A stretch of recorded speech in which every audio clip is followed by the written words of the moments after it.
This is Jenny Clark with Solvability, and I'm going to give you another update on the Florida GovCon Summit. It's coming up on March 29th and 30th, 2017, here in Tampa at the Doubletree West Shore. We're hoping to see you there. We're expecting around 150 attendees. We're going to have a number of panels and different topics covered during this, but our main goal is to bring together this Florida federal community. We want to be raising the voices of Florida's federal communities, and those are defined as the Florida federal contractors, government contractors, military communities, any of the organizations that work together to support Department of Defense, NASA, Homeland Security, and various other agencies, all part of the federal market across the state of Florida. Obviously, large parts of that are in Orlando, also the Space Coast, Melbourne, Cape Canaveral, Merritt Island, up to Jacksonville, over to the Panhandle with Pensacola, Eglin, Fort Walton Beach, and then here in Tampa Bay, all the way over across both Hillsborough and Pinellas counties. There are numbers of companies that are involved in some way in federal contracting. What's different about these communities is many are services-oriented, but there are a number of manufacturing firms, defense firms. There are also many of these companies that diversify more into a commercial market, and the path forward for growth is finding a better way to collaborate across that technology sector and the federal sector so that you can take something that was developed under federal programs and as that technology matures, be able to adapt it on the commercial side to the commercial market, the same way that DARPA and the Navy came up with different technologies such as GPS, and those are now used today, and there's a huge market in those products. Our goal is to help small businesses win more federal contracts. We'll be bringing together mostly second stage federal contractors that are in small business that have established their businesses. They've got GSA schedules, they've got teammates, they've got subcontracts, they might have some prime contracts. They have been working in the business, they have their built-up infrastructure, they know how to prepare proposals, they know how to team, they know how to develop pricing strategies. But what they're looking for now is how do we grow? Federal contracting market has gone under so many transformations over the past several years. As we came out of the recession, there were so many companies that tried to jump into federal contracting and then realized there is no jumping in. In order to go after federal deals, you have to be investing a minimum of 18 months to get into the market so that you can start developing a reputation that's going to lead something. And the other thing is these are complex contracts, and they take an awful lot of paperwork, patience, perseverance to get through, and you have to bid a fair amount of them in order to have a reasonable win rate or probability of bringing in the actual work. As we got past into 2012, then the next thing happened was sequestration.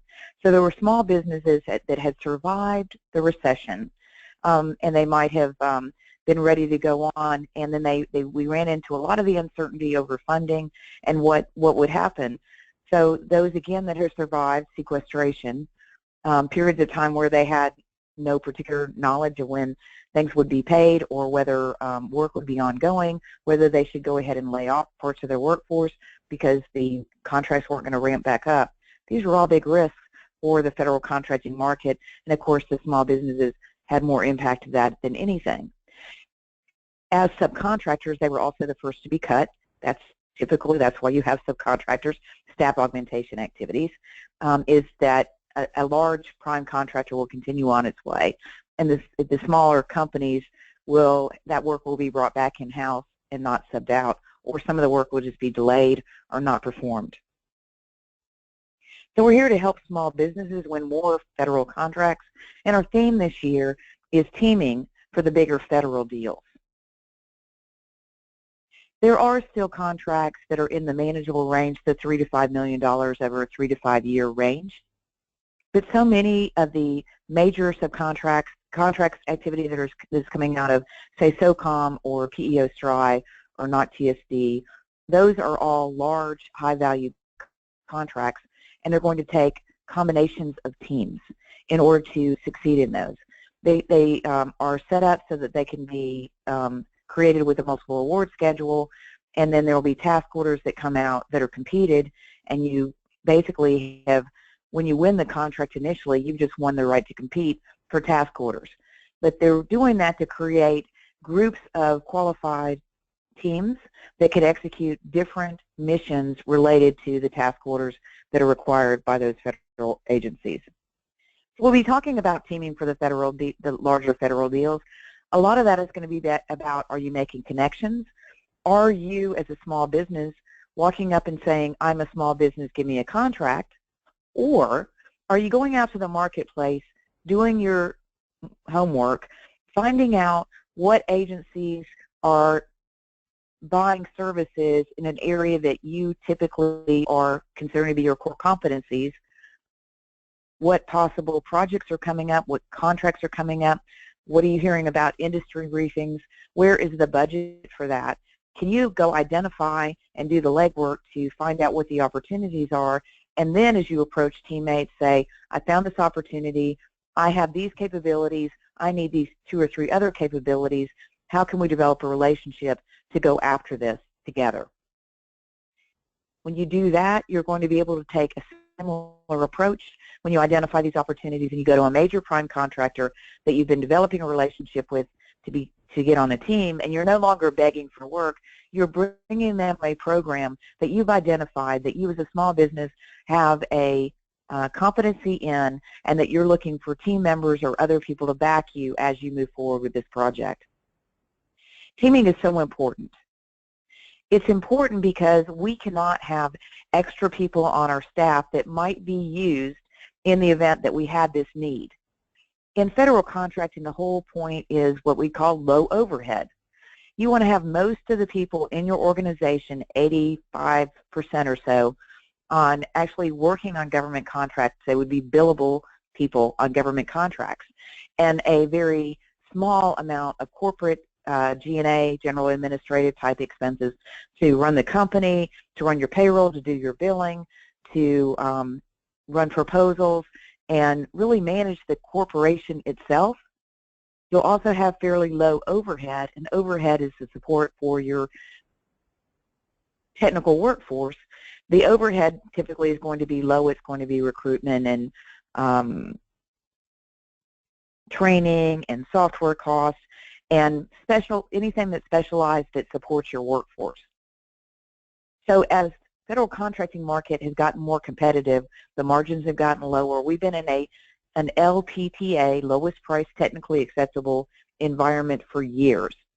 And even though with the new administration, the word on the street is they're getting away from LPTA, going toward best value, that's going to take some time. And when you have price pressure that's been going down for a long period of time, it's very slow to start coming back up because, again, these companies need to survive. They've got to win, and price is one of the ways that they do it is to be very competitive on the pricing and know exactly what you're providing.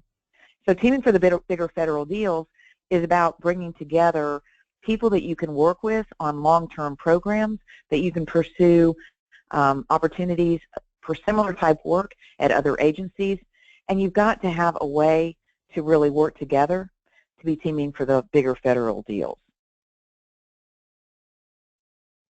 What I wanted to talk to today about is that small businesses and federal technology, well, they need angels too. I was at an innovation summit a couple of weeks ago and discussing the Tampa Bay community and what's needed and what can we do to get an entrepreneurial ecosystem going, what's duplicated, what are we missing, where are the gaps, where are the silos, why is it fragmented? And of course, there were many suggestions put forward. One would be, you know, it'd just be great if some entrepreneur would set up shop here, developed a blockbuster product that really blows up, and instead of moving to Southern California, Silicon Valley, they decide to stay here in Tampa Bay. Well, that's like betting on winning the lottery. Another suggestion was to really go through all of the economic development organizations, educational institutions, governments, investor communities, service providers, and entrepreneurs themselves, find out some answers to some key questions. And so that's what we did during a collaboration session. This was all based on a study that was performed at the University of Tampa by Dr. Rebecca White and her team, funded by the Kauffman Foundation, because they're trying to find out what could we do to grow our entrepreneurial ecosystem. I bring this up, and I've probably talked about it before. I bring it up because the same issues that are affecting the greater entrepreneurial ecosystem are affecting our federal market even more. It's very hard for a young company to get venture capital. They're not going to get that until they're pretty far down the road. Their criteria of how they're going to be measured and what the results are going to be expected from those venture capitalists are a lot different than they are when a company is in a startup mode. And I don't mean startup by, okay, I just went and got a business license and here's my payroll tax forms. I'm talking about a company that's probably in its 18 months to 2 years worth of years in business, that's gotten customer base, gotten their systems going, has revenue and has profitability, and is now ready. They're really set up operationally to be able to produce whatever their product or service was. So a startup is established. A federal contractor that's a startup has that many more hurdles to go through, because not only do they do the same things that every other small business do, but they have to go get registered in SAM, System for Award Management. They've got to figure out what their NAICS codes are, North American Industrial Classification System. What codes do they need to list inside their SAM's profile? They have to describe what they do. They have to create a capability statement. They have to bring together a team, but they can't really bring those team members on board until they win a contract. So they have to propose people that they don't even have yet, with the idea that if we win this contract, I'm calling you up and you're going to come work for me. That's a great strategy, and that does work, and that is how they grow. Another way these companies grow is they'll start out being a subcontractor to a major company with 1 or 2 positions, and then they'll add a little bit every year, and over time, because they have good performance, they'll keep adding that way. But the other costs for these little companies are for DCAA compliance. Defense Contract Audit Agency will audit federal contractors, specifically when they've got cost reimbursable work, which is not usually taken on until a company is a bit more mature, but it definitely requires more systems. They'll have to deal with facility security clearances, with issuing security clearances for their personnel. They can't bring on personnel that don't have an active clearance until that clearance comes through. There are huge delays in that these days, and that's preventing companies from growing. Not a lot we can do about that. Companies have much higher costs for recruitment and retention these days. They all have to go out and try to fill these positions with clearance jobs, USA jobs, all of the different job sites. And as I was talking to somebody the other day who was a transitioning veteran, he said, well, I get so many emails on a daily basis. When I get one email on an opening at a federal contractor, I get 6 for the same one. And that's because when the task orders come out and these positions are trying to be filled, everybody's calling the same list of people to try to bring them on under contract, and whoever gets them first wins, if they can get through the paperwork to onboard those people, get them approved, get their security clearances all taken care of, and get them started. So you're asking, what does this have to do with why small business and federal technology need angels too? Well, there is no angel investing in service contracting.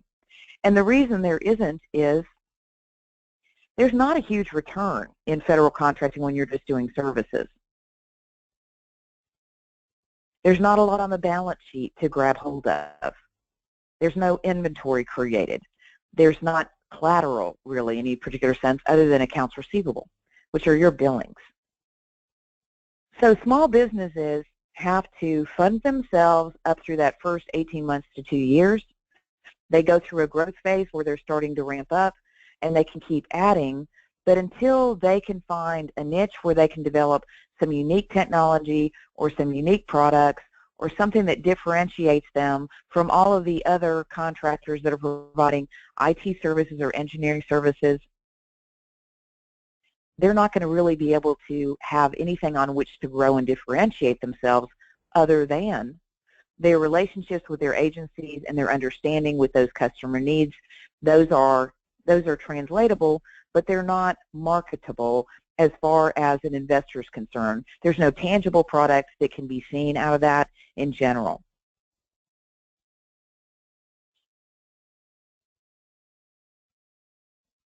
So, you know, everybody's talking about small business innovation, but nobody wants to pay for it. There's so much focus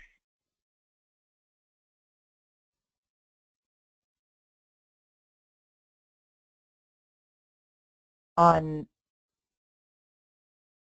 start over here for a minute, Pete.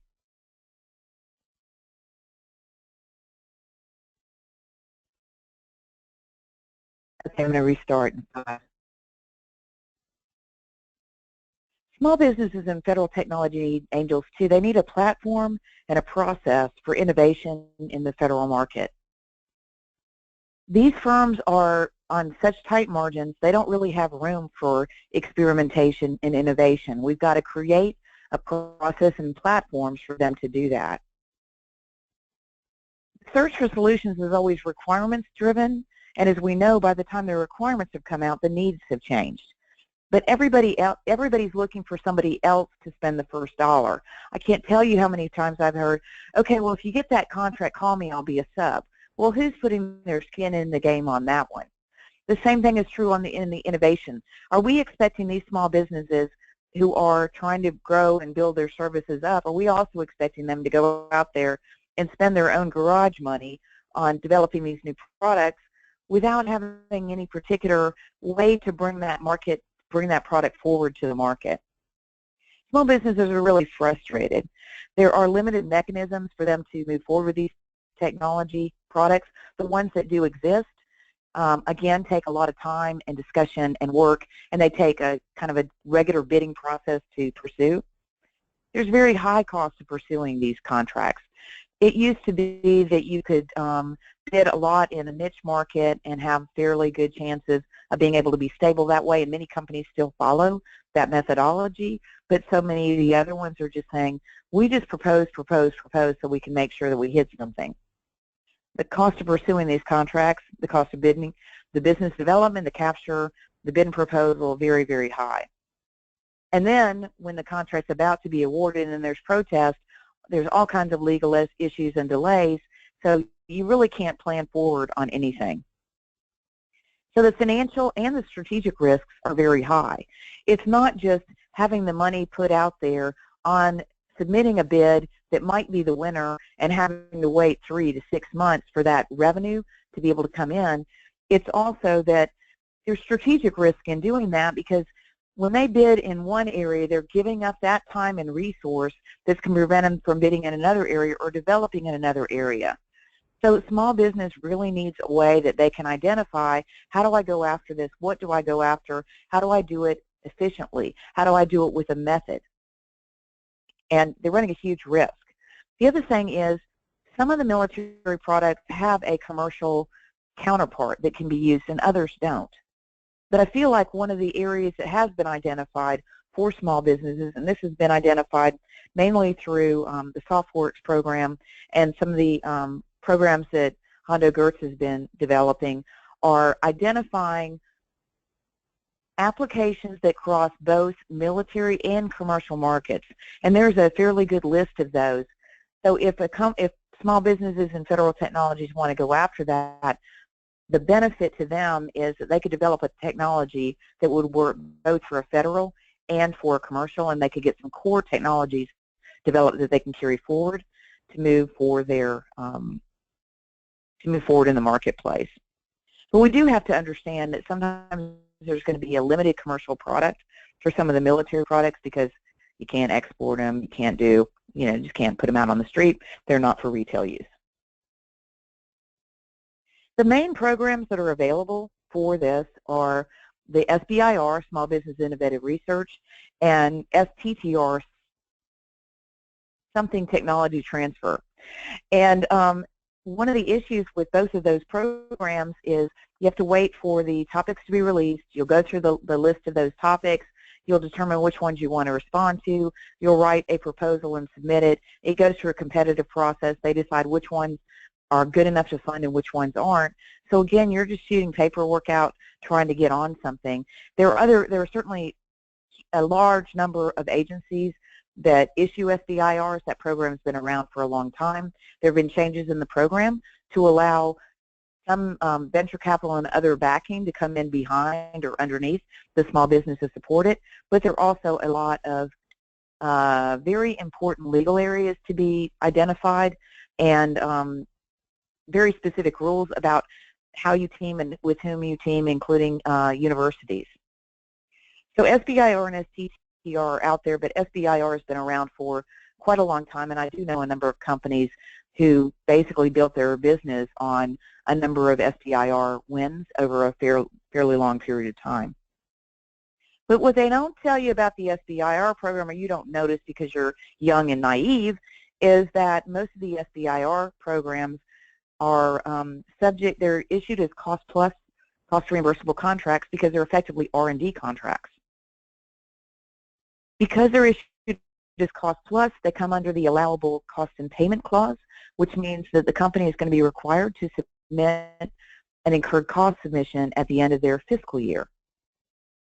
Especially 6 months after the end of their fiscal year, they'll have to prepare a document that is kind of like a tax return, but they're going to list all of their contracts, they're going to list all of their costs from their income statement, they're going to show exactly how their indirect rates are calculated, how they're applied, how they're allocated to contracts. They're going to have a list of all the contracts they have, whether they're commercial, whether they're fixed price, whether they're cost plus, time and material. There'll be additional schedules that they'll have to prepare. There's something called contract briefs that is part of that. And I believe the overall schedule is about 26 pages. For me, that does a lot of incurred cost submissions. 40 to 80 hours is typical. So as you can imagine, for these small businesses with immature systems, and they're not prepared to have to do this, the cost for them to prepare these documents is pretty high. Plus, they've got to have systems that are going to be able to produce the information. So it's a pretty big deal to have to deal with this. Now, understandably, that's the way the rules are written. Cost plus is how normally R&D projects are funded. But it's kind of like this, we won that SBIR. Oh, okay. It's not the excitement that you want them to have. Now, SBIR programs can lead into bigger programs, so it's a good way to go from basically a pilot program to a phase 2 and a phase 3. But it takes a lot of sophistication to get there. A lot of work is being placed under IDIQs or GSA contracts or other multiple award schedules. Getting on those different types of contract deals like C4D, that's a way that people can get access to a contract vehicle so they can do some of this innovation work and be reimbursed for it. But again, it's a question of being able to go to an agency with a need and say, I've got a product that will work for that, because that's just absolutely backwards from the way the federal market works. You don't really go and say, I could fix that problem for you for $50.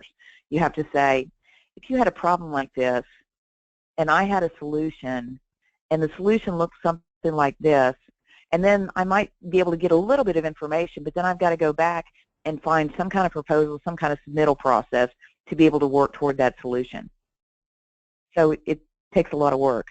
There are all kinds of contract vehicles. There's BOAs and BPAs and different ones, and I heard of one the other day called an OTA, Other Transaction Authority, which in theory is a way that you can exempt companies from having to do some of these DCA compliance requirements, because they're really not set up to do that. They may be commercial companies that it just doesn't make sense to change their entire commercial operation in order to meet these cost accounting standards. It could be that they're trying to attract companies like the ones out in Silicon Valley that Ashton Carter was trying to recruit and develop a relationship with under the previous administration. And actually, when we went out there to talk to those innovators, they're like, yeah, we're in, until they found out that the margins are 5 to 12%. So the whole question is, how is this impacting your business? What's going on in your small business? What are your frustrations in trying to grow? We want to help these small businesses grow, which means they have to develop something differentiating, and yes, they should do that on their own dollar. They should also be able to use existing programs. They should be able to go to products that would have a commercial application as a strategy to do that.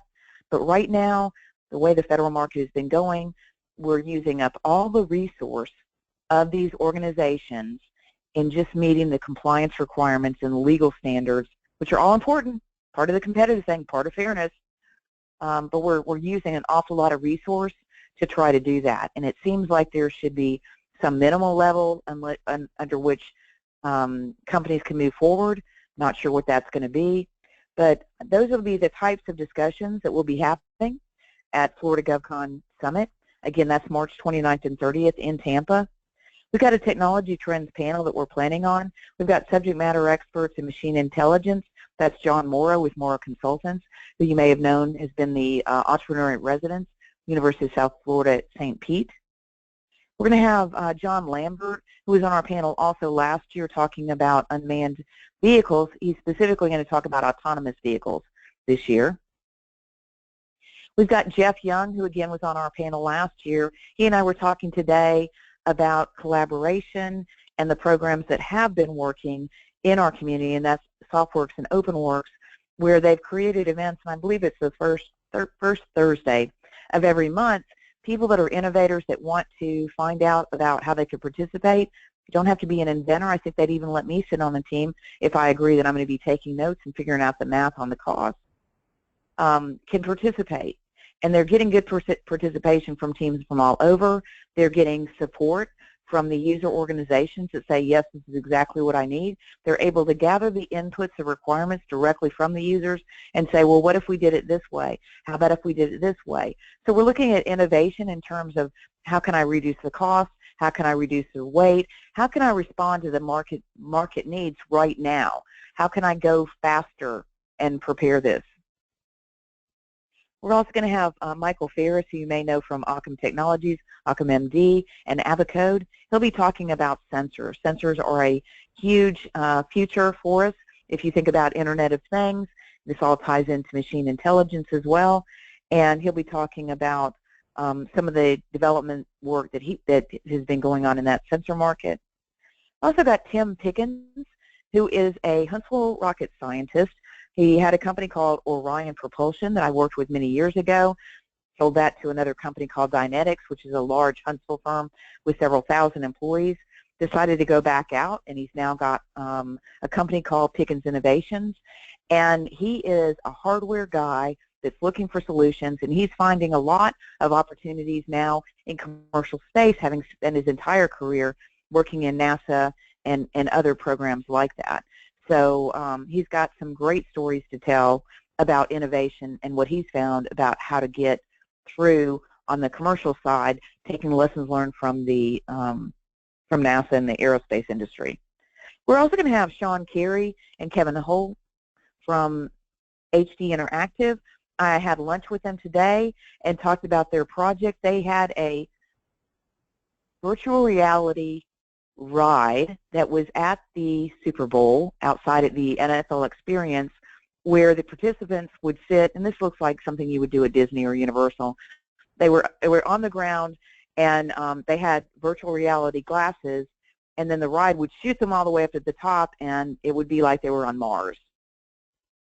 So they've got a number of super creative projects that they've been doing over a long period of time, virtual reality, augmented reality, but the differentiating part with them is they're also creating all of the marketing image, all the graphics, everything to make it so that it's really complete products and supported by the entire marketing methodology, the wording, the copywriting, everything. And just a fascinating story about some of the projects they've got. We're also inviting a group from iCommerce, and that was the International Consortium for Advanced Manufacturing Research. They just named it to BRIDG, and I don't know what the name of it is, but in Osceola what they did is got together a consortium of companies that are involved in manufacturing we're creating a world-class research facility for a number of those companies to use to improve their research methods. So these are game changers in our communities, and what we're trying to do by bringing together this trends panel is say, let's stop and let's talk about what we already have, what we could do, how we could team up. We'll be taking that panel, letting each one of them talk for just a few minutes about their top priorities or the top opportunities they're seeing. We'll be going out into breakout sessions, which will be round tables again, like talking around a kitchen table, and find some ways that as smaller groups we can say, you know, I know we could do this and you could do that, and let's come up with some ways to look for innovation teams and how to move forward, because we're all looking for strategies that are going to be sustaining us as we move forward in the next decade, and now's the time to do it. What's really funny is just thinking back to all the technology that's been developed. Of course, I'll just say since I was a kid, but you know, from the Apollo program through space station, space shuttle, and now the revitalization of the Space Coast with really commercial launch. So what can we be doing today that's going to be part of that future technology, and how do we get on that path? So we hope you'll join us for the Florida GovCon Summit. Again, that's March 29th and 30th in Tampa, the DoubleTree West Shore. The easiest way to find out about it is go out on LinkedIn, connect with me, and join our community. It's called Florida GovCon Community. If you want information on the conference, the best way to do it is to type in govconconference.com, and it'll take you straight to Solvability's website, and we have a GovCon Summit webpage that has information about the summit, and we're developing that as we go. I've told somebody it's like I've gone to the grocery store for Thanksgiving, and I've got all the bags of groceries scattered around the room, but I have no idea how it's all going to come together. I just know it's all going to happen by the time all my guests get here. So we hope to see you, and thanks so much for listening to our podcast. And any ideas that you have for what we can be doing to make this an awesome event will be greatly appreciated. Thanks so much.